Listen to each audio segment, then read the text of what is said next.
तो दोस्तों, बात है नोएडा की, जहाँ पे विनोद नामक एक शख्स रहता था, जो कि अपनी ग्रेजुएशन की पढ़ाई करने के बाद एक उच्च पद पर सरकारी नौकरी हासिल कर चुका था।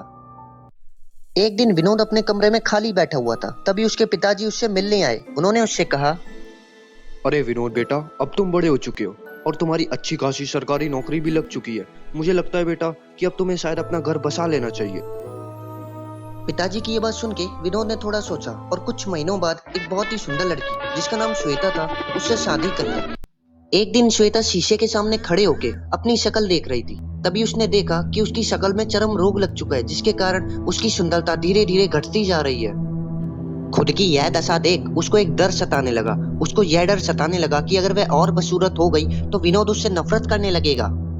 अब श्वेता घर में उदास और अकेली अकेली रहने लग गई। ना कुछ खाती पीती थी, ना किसी से ज्यादा बात करती थी, हमेशा परेशान रहती थी। विनोद को उसकी यह हालत देखी नहीं जा रही थी। इसी बीच विनोद को 3-4 महीने के लिए अपने घर से बाहर जाना पड़ा।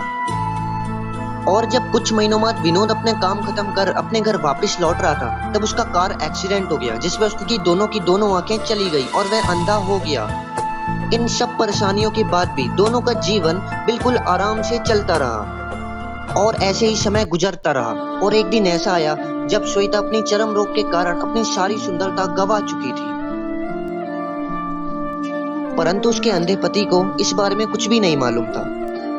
अपने चर्म रोग के इलाज के दौरान श्वेता की हॉस्पिटल में ही मौत हो जाती है। इस दुखद घड़ी में डॉक्टर विनोद से कहता है, हमें क्षमा कर दीजिए, हम आपकी पत्नी को बचा नहीं सके।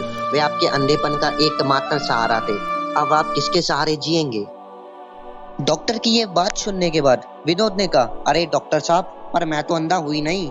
मैं तो बस अंधे होने का नाटक कर रहा था, क्योंकि अगर श्वेता को ये पता चल जाता कि मैं उसकी बदसूरती को देख सकता हूँ तो उसे और दुख होता। इसलिए मैंने उसकी भलाई के लिए और वो खुश रहे, इसलिए मैंने ये नाटक किया।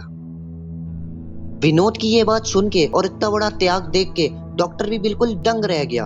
तो दोस्तों, हमें इस कहानी से ये सीख मिलती है कि अगर हम लोग खुश रहना चाहते हैं तो हमें एक दूसरे के कमियों के प्रति आंख बंद कर लेनी चाहिए या उसे नजरअंदाज करना चाहिए।